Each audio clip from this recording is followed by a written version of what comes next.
En réalité, il s'agit d'un gigantesque disque rotatif d'un diamètre d'environ 100 000 années-lumière.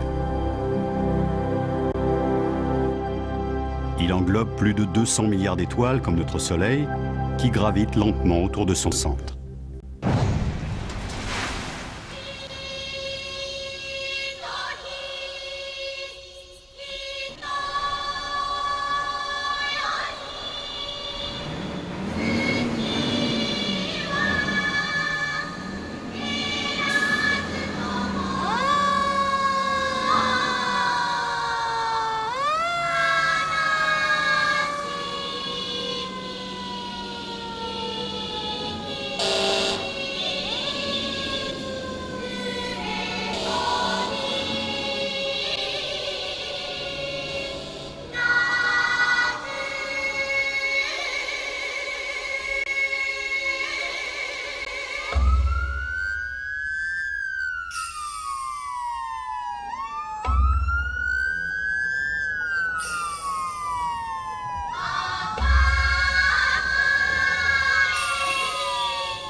y a là le segment de l'histoire peut-être la plus extraordinaire de l'humanité.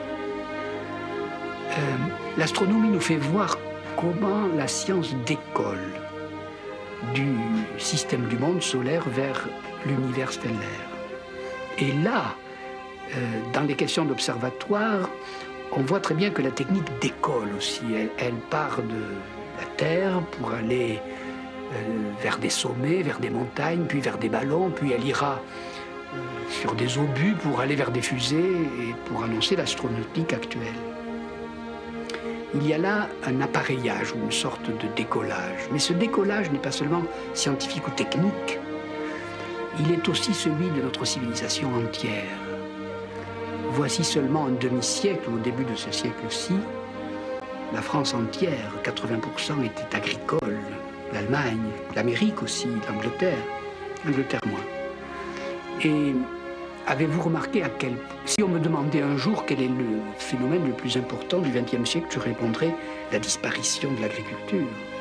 Nous ne sommes plus qu'un pourcentage infime d'agriculteurs. Et là aussi, l'humanité décolle. Elle était sur le sol, elle avait les pieds sur terre et même sous terre, labourait la terre. Et tout d'un coup, elle devient industrielle, puis elle ne devient plus industrielle, elle devient employée de bureau. C'est-à-dire elle s'occupe de papier, de langage, de code, de signes.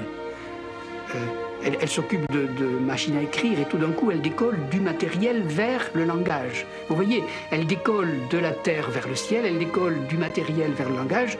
Il y a une sorte de décollage qui est peut-être l'image la plus précise qu'on puisse donner de l'histoire actuellement de l'humanité occidentale développée.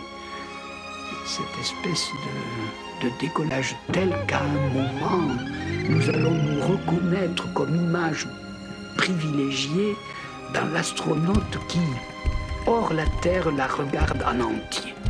Et probablement là, il y a une date extraordinaire, c'est la première fois qu'on a une photographie de la Terre, bien après la Seconde Guerre mondiale, mais aussi le moment où l'astronaute flottant hors sa propre fusée peut regarder notre mère, la Terre, comme un objet global, comme un objet qu'il peut mettre en dehors de lui.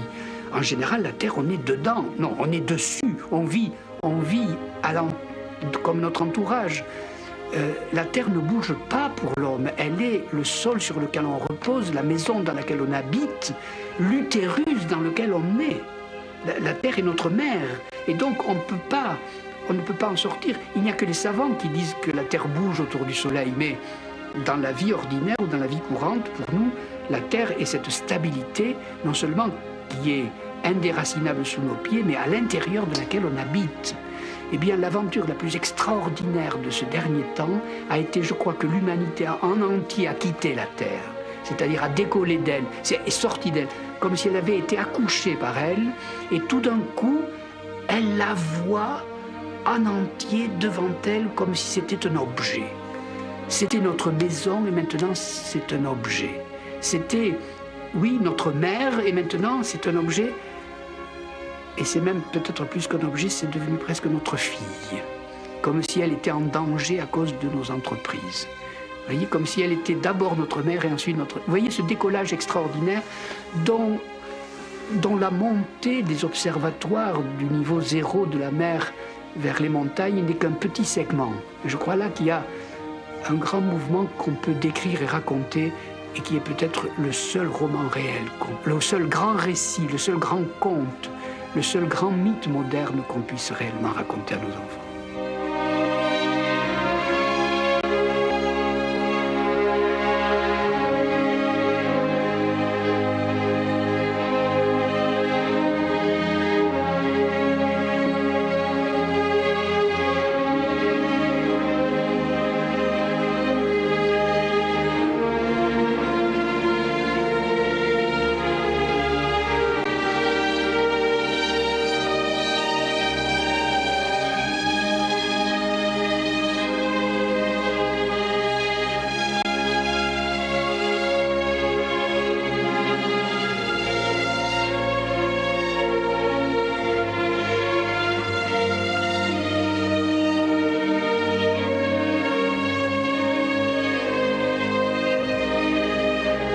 C'est vrai que le ciel est un monde très cruel. Il s'y passe des événements les plus violents qu'on puisse imaginer. Des étoiles explosent, des galaxies explosent.